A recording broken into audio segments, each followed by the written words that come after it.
we will discuss about the size of pillar. How will you decide the size of pillar, or what factors are responsible for the size of pillar? क्या वो बात है, क्या वो factors है जिनके आधार पर आप पिलर का साइज निर्धारित करते हैं? ये देख रहे हैं क्या है, पिलर है। पिलर का जब भी साइज बोलेंगे, हम बार बार बता रहे हैं, सेंटर टू सेंटर ही रहेगा। ठीक है, ये जो डॉटेड लाइन दिखा है ये क्या है, सेंटर लाइन है। ठीक है, pillar size centre to centre, यहां से लेके यहां तक ये हुआ, और इधर में यहां से यहां तक ये सेंटर हुआ ना जी, ये सेंटर हुआ, ये सेंटर हुआ। ये सिर्फ जो सॉलिड कोल ब्लॉक है इसी को पिलर साइज नहीं बोलते हैं। ठीक है, ट्रिब्यूटरी लोडिंग ऑन पिलर या लोड ऑन पिलर या पिलर लोडिंग एक ही बात होता है।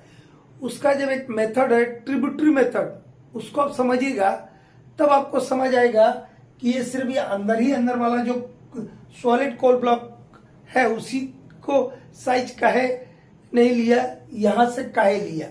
ठीक है, सेंटर टू सेंटर क्यों लिया, और ट्रिब्यूटरी मेथड को आप जब समझिएगा तब समझ आएगा। हम ट्रिब्यूटरी एरिया मेथड को भी बताएंगे लोड ऑन पिलर पर, किसी पिलर के ऊपर कितना लोड आ रहा है उसको कैसे कैलकुलेट करते बताएंगे। तो इस पिलर का साइज 25 मीटर बाय 25 मीटर रहेगा, 30 मीटर बाय 30 मीटर रहेगा, 15 मीटर बाय 15 मीटर रहेगा, या 20 मीटर बाय 20 मीटर रहेगा, 12.5 मीटर बाय 12.5 मीटर रहेगा। क्या ऐसे फैक्टर्स है जिनके आधार पर हम कोल पिलर का साइज निर्धारित करते हैं? कोल माइंस रेगुलेशन का रेगुलेशन नंबर 111 नंबर का रेगुलेशन डेवलपमेंट के बारे में वो 2-3 चीज को बताता है। रेगुलेशन 111 में मोटा मोटी 3 चीजों का जिक्र है। ठीक है, बाकी तो कोर्ट का काम के लिए, आपके लिए जो स्टूडेंट के लिए काम का क्या चीज है, height of the gallery, H for height of the gallery shall not be more than 3 metre in any case.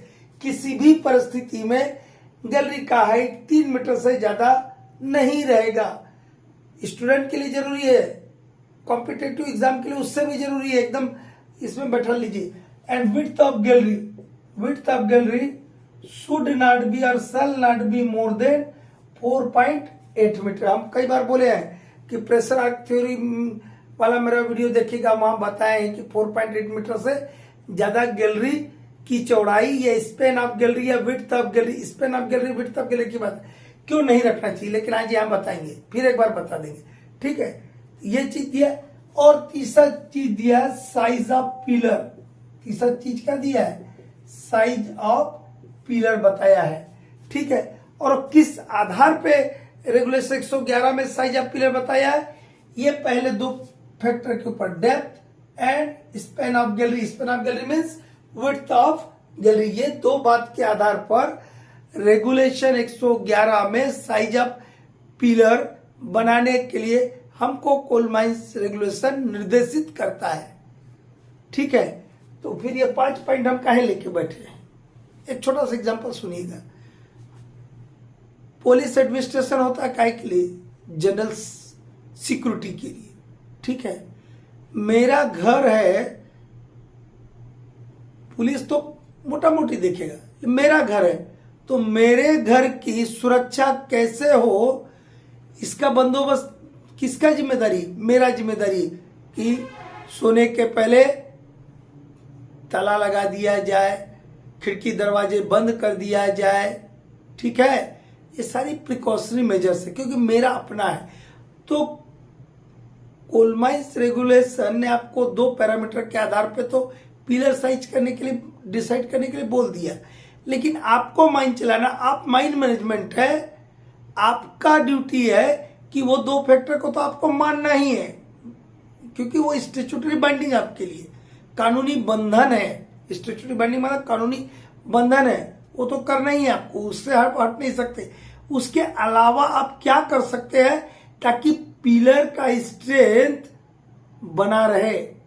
Pillar का फैक्टर ऑफ सेफ्टी लेते हैं 2। कंपटीशन में एग्जाम बैठने वाले बच्चे लोग सुन लो, कितना रखते हैं 2। एक्चुअली 1.75 है, तो उसको मोटा मोटी कितना बोलते हैं हम 2। ठीक है, पिलर का फैक्टर ऑफ सेफ्टी कितना रहते हैं 2। तो वो पिलर का फैक्टर ऑफ सेफ्टी 2 रहे। पिलर का स्ट्रेंथ का फार्मूला बताएंगे हम, सोलोमन एंड मुनरो और ढेर सारे हैं। तो वो पिलर का स्ट्रेंथ बना रहे, उसके लिए आपको ये जो 2 पैरामीटर डेप्थ और विड्थ ऑफ गैलरी और स्पैन ऑफ गैलरी दिया हुआ है, इसके अलावा आप क्या क्या लीजिएगा, एक माइन है ए और एक माइन है बी। ए माइन का कोयला कड़ा है, हार्ड कोयला है, इसका क्रशिंग स्ट्रेंथ बहुत बढ़िया है। लेकिन माइन बी का जो कोल है वो फ्राइबल कोल है, भुरभुरा कोयला है, वीक कोल है। तो क्या दोनों में पिलर साइज एक जैसा रखेंगे? सोचने वाली बात है। तो एक पॉइंट लिया हुआ स्ट्रेंथ ऑफ कोल लिया ना जी। जियोलॉजिकल कंसिडरेशन, जियोलॉजिकल डिस्टर्बेंसेस है, तो जो जहां पर जियोलॉजिकल डिस्टर्बेंसेस होते हैं वहां पर रॉक स्ट्रक्चर कमजोर हो जाता है, कोल सिम भी कमजोर हो जाता है। तो वहां उस रीजन में आप पिलर साइज बड़ा रखेंगे। और क्रिप समझाए हम, physico mechanical properties of rock mass में। ये क्रिप को टाइम डिपेंडेंट स्ट्रेन भी बोलते हैं। ठीक है, कहीं ये वर्ड लिखा जाए चाहे ये वर्ड लिखा जाए, दोनों एक ही चीज है। तो हम एक एक को देखते हैं। ये 5 पैरामीटर है, जिसमें से 2 को तो आपको स्टैट्यूटरी बाइंडिंग है। डेप्थ क्या करेगा और डेप्थ का पिलर साइज के निर्धारण में क्या महत्व है। हम आप लोग को रॉक स्ट्राटा वाला, रॉक मैकेनिक्स वाला बहुत सारा वीडियो भेजे हैं। उसमें हम बताए थे, क्या बताए थे कि जैसे जैसे गहराई बढ़ते जाएगा तो स्ट्राटा प्रेशर भी बढ़ेगा। और ये जो स्ट्राटा का प्रेशर बढ़ने का रेट है वो कितना रहता है 0.2306 kg पर सेंटीमीटर स्क्वायर पर metre depth. And naturally to counteract the increased roof pressure और strata pressure, large size of pillar is required. समझ आया ना जी।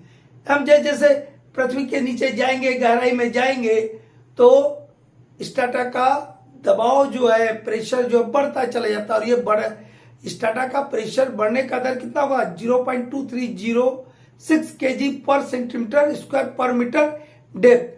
तो ये जो बढ़ा हुआ स्ट्राटा प्रेशर है उसको कॉन्ट्रैक्ट करने के लिए हमको बड़ा साइज का पिलर बनाना होगा। ठीक है, दिक्कत है क्या लिखेंगे इसमें, as the depth of working increases, इसको हटा दे रहे हैं। As the depth of the working increases, the strata pressure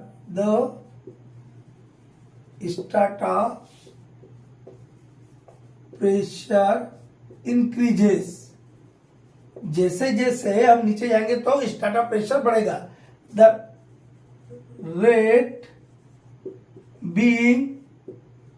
rate of increase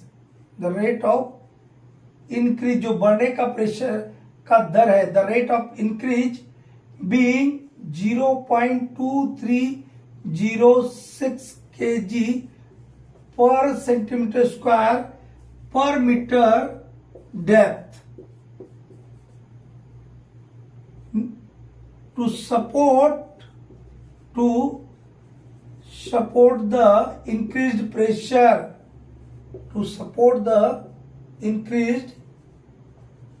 pressure, larger size of pillars are required। ये शर्ट में रिक्वायर्ड लिख दिया। इतना सा बात आपको मालूम होनी चाहिए। डेप्थ के बारे में क्या बोला है, कुछ नहीं बोला। As the depth of working increases the strata pressure increases, the rate of increase being 0.2306 kg पर सेंटीमीटर स्क्वायर पर metre depth to support the increased pressure larger size of pillars are required. खत्म। Width of gallery और span of gallery.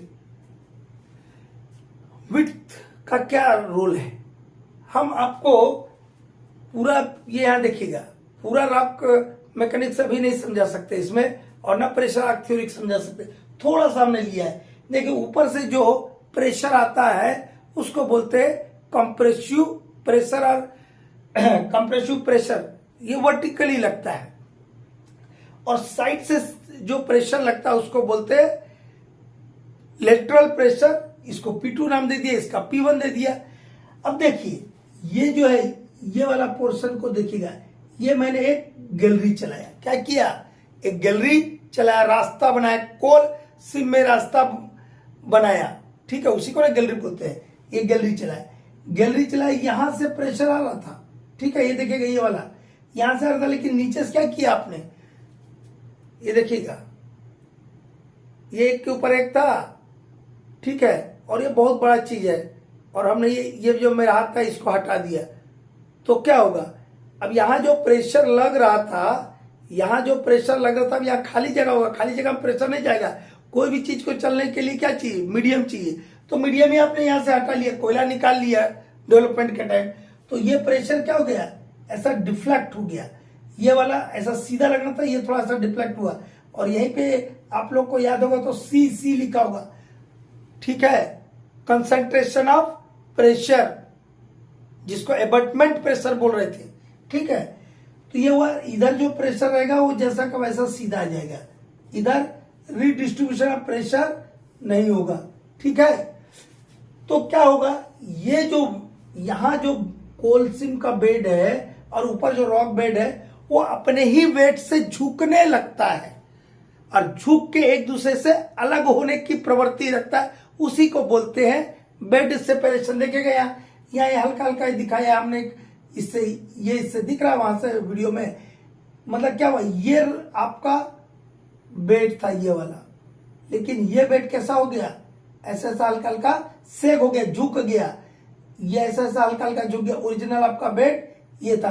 तो ये जो bed अलग होने की प्रवृत्ति रखता है, क्या कारण, अपने ही वेट के चलते, उसी को क्या बोलते हैं, बेड सेपरेशन। ये किसके कारण हो रहा है, ये हो रहा है बेंडिंग स्ट्रेस के चलते। देखिए यहाँ पे क्या लिखा, बी दिख रहा है वहां से, बी, ये बेंडिंग स्ट्रेस लग रहा है। देखिए ये वाला जो ऐसा था यहाँ कैसे दिखाया है, हल्का सा ऐसा सेगिंग दिखाया है, दिखाया जी, ये बेंडिंग स्ट्रेस के चलते क्या हो गया, सेग हो गया, ठीक है। तो जितना यदि हम गैलरी को चौड़ा करते चले जाएंगे तो ये बेंडिंग स्ट्रेस क्या हो जाएगा, बढ़ जाएगा, और सेगिंग इतना ज्यादा बढ़ जाएगा कि आपको रूफ कंट्रोल या स्टाटा कंट्रोल का बहुत बड़ा प्रॉब्लम क्रिएट हो जाएगा। यही कारण है कि रेगुलेशन बोलता है 4.8 मीटर से ज्यादा स्पेन ऑफ गैलरी या विड्थ ऑफ गैलरी नहीं रखना है, ठीक है, समझ आया कि नहीं। किसको कॉन्ट्रैक्ट करने के लिए, to contract the bending stress. तो विड्थ ऑफ गैलरी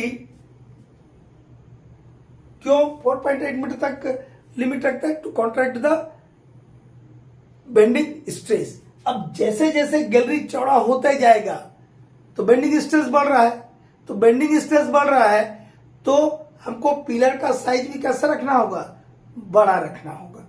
मतलब width of gallery varies with the pillar size.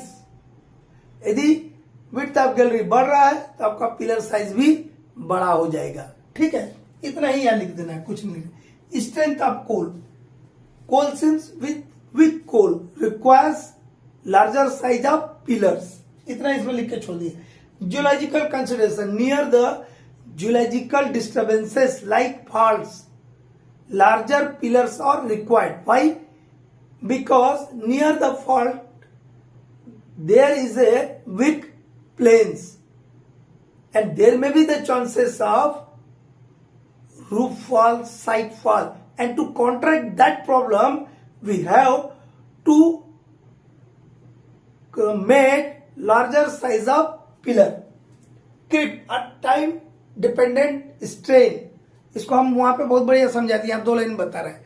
हम क्या बताते हैं कि कोई मटेरियल है उसके ऊपर यदि कांस्टेंट लोड लगा दे, क्या लगा दे, कांस्टेंट लोड लगा के आप छोड़ दीजिए, तो क्या होगा, उस मटेरियल में धीरे धीरे, ये रॉक, यहाँ रॉक है तो रॉक भी एक मटेरियल है, तो रॉक की हम बात करें तो रॉक में धीरे धीरे स्लो डिफॉर्मेशन होगा, और डिफॉर्मेशन को ही स्ट्रेन ना बोलते हैं।